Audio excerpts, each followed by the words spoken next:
After several weeks of uncertainty, it's now confirmed that the collation and announcement of results of the governorship and state assembly elections in Rivers State will resume between April the 2nd and the 5th. Now, this is the firm assurance given by the Independent National Electoral Commissioner in charge of voter education and information, Mr. Festus Okoye.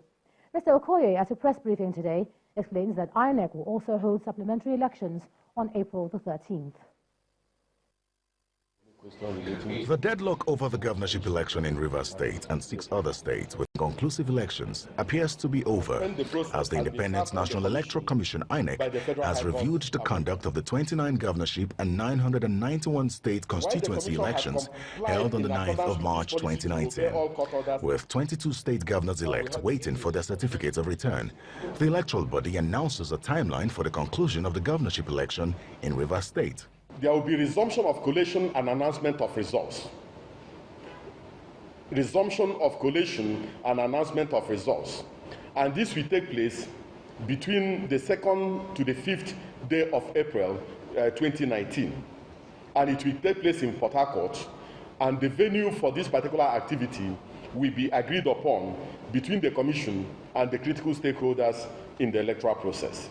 Although there is a court order on Adamawa elections, the INEC commissioner explains that Adamawa State and 5 others with inconclusive elections will also be having their elections on the 23rd of March, as the commission insists on concluding the process. We have complied with the court order saying we should not hold elections in Adamawa State, but in these 2 state constituencies, elections will go on because it has nothing to do with the pending action before the court. Away from the news conference, a group of protesters with the name Bring Back Our Mandate was at the commission to begin a daily sit-out. The convener of the group, who insists that the presidential election was not transparent, appeals to INEC to obey the rule of law ahead of the supplementary elections. We demand for our mandate because we believe that INEC did not do the right thing. We are here on behalf of the rest of Nigerians, the women, the youth, and every Nigerian who means well for our democracy. And most of the reason why we are here because of the presidential election. We believe the presidential election wasn't free and fair.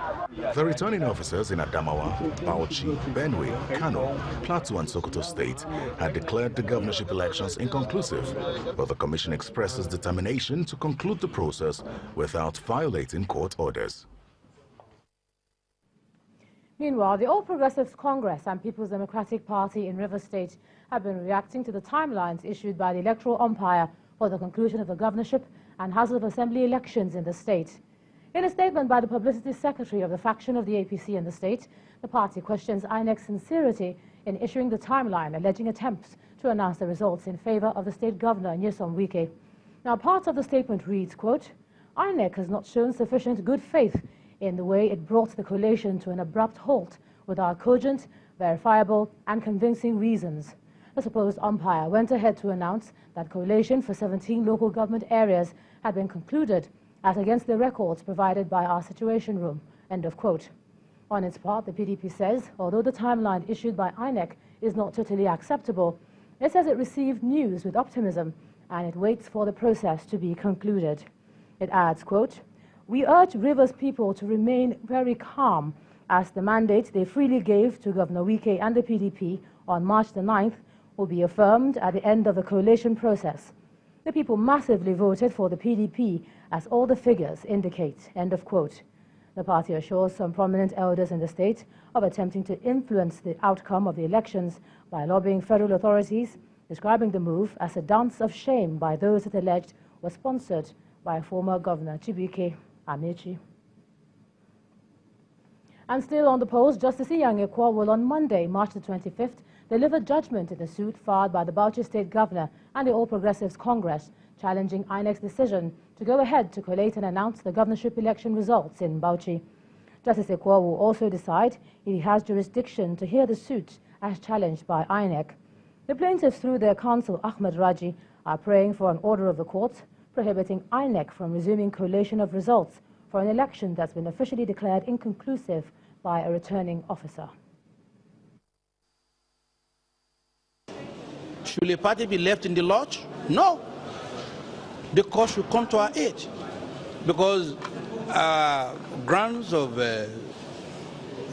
for this matter are predicated on two grounds, and that is one, that INEC cannot somersault after leading us into believing that we are going to have a supplementary election to now say they want to go back and collate what their returning officer has pronounced to be rejected ballots. Under the law, they are not entitled. And secondly, there was consultation, and they said there will be a supplementary election. Without any hearing, they suddenly decided to go ahead with coalition in breach of our right to be heard. Is that proper? Those are the issues. But most importantly, the election tribunal cannot hear us because there has been no return. Several judgments which we have cited in the court have shown conclusively that until a return is made and somebody declared, you cannot go to the election tribunal. And in Yola, the Adamawa state capital, a high court has adjourned ruling on the restraining order issued to INEC, asking the commission not to conduct the governorship supplementary election in the state. In their various addresses, counsel to INEC argued that the candidates of the Movement for the Restoration and Defense of Democracy, MRDD, was not validly nominated for the governorship election, and that the case is also not within the jurisdiction of the court. Counsel to MRDD insists that their client was duly nominated and the court has the right to hear the case. Having heard both arguments, the court extended the interim injunction until the determination of an earlier motion on notice for interlocutory injunction on Tuesday, March the 24th. His Lordship granted an interim order restraining INEC from going ahead to conducting the elections slated for Saturday, 23rd of March. But upon hearing the motion for interlocutory injunction, as well as the notice of preliminary objection, which was filed by INEC, after taking arguments, the court adjourned to Tuesday, the 26th of March, 2019 for ruling, and the court further extended the interim order by 2 days. Election has started because an election is not an event, but a process which has a beginning and a necessary end.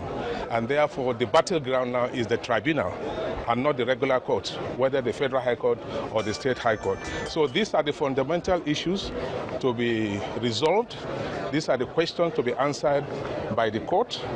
And fortunately, we have all been listened to, and the court will decide one way or the other on Tuesday.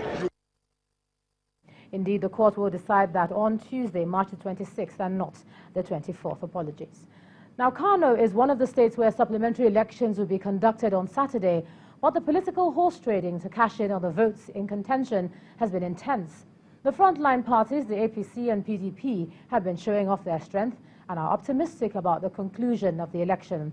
The state resident electoral commissioner, Professor Rikuzwa Shehu, speaks with correspondent Idris Jibrin on the preparations for the polls. 29 local governments are going to be affected for this supplementary election where votes cancelled were as a result of violence or overvoting. And we have 76 registration areas with 208 polling units. The total number of registered voters in these polling units is 128,831. We have received the materials for these supplementary elections yesterday, and we have prepared for the distribution, which will commence tomorrow morning at the office here. So how do you intend to distribute these materials, especially talking about security and looking at the experience you had leading to the declaration of the result as inconclusive? Well, we have made adequate arrangements for security escort to all the relevant local governments, as well as the registration areas and the polling units. They will be here. The party agents will also be here to take note of the materials we are deploying to these affected areas where supplementary elections will be carried out. Meanwhile, the military and the police are giving voters the assurance of adequate security during the supplementary elections to be held on Saturday. The defense spokesman, Colonel Onyema Nwachukwu, told journalists that the armed forces and the police will continue to be neutral during the elections and beyond. According to Colonel Nwachukwu, the security services are working together to maintain peace and stability in the country. It's few hours to the supplementary elections in Kano, Plateau, Adamawa, Benue and Sokoto states. The military and the police are ready to provide adequate security for the elections. A number of suspects. At this news conference, police spokesman explains the roles of security forces in the just concluded presidential and gubernatorial elections. These include the arrest of 1,119 persons across the country. 796 suspects arrested in the gubernatorial and state houses of assembly elections. If you add that to the initial 323 persons arrested during the presidential and National Assembly elections, it will give you a total of 1,119 persons arrested so far. It may also interest you to know that in the gubernatorial and state houses of assembly elections, the state that recorded the highest number of arrests is Akwa Ibom State with a total of 256. And for the supplementary elections in some states, spokesman for the defense headquarters explains the level of preparedness. We want to assure Nigerians that we will remain apolitical and non-apolitical, I beg your pardon, non-partisan and apolitical. We will remain neutral and, of course, as professional as we've always been. In all, the military and the police promise better security arrangements for Nigerians during and after the scheduled supplementary elections. They call on Nigerians to assist with information that will help them provide adequate security across the country. And elsewhere, a suspect standing trial for alleged vote buying during the last governorship election in Kwara State is to be remanded in Mandala prisons till March the 28th, when his trial will commence. Justice Sikiru Oyinloye of the Kwara State High Court ordered the remand of Abdul Salam Abdul Kadir, who is facing trial on 2 charges of conspiracy to use a sum of 120,000 naira to influence voters at the College of Education polling unit 007 in Ilorin, the state capital. The accused person has pleaded not guilty to the charge, while another suspect, Oye Obalola, is said to be at large. In his ruling, Justice Oyinloye refused the bail application by the accused on the ground that it was not properly filed.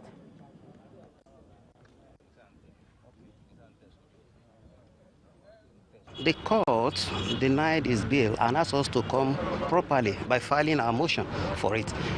Not that we will not be granted bail, but the court said that we must come formally. That's just the long and short of the whole thing, because the offense for which he is accused of is ordinarily bailable.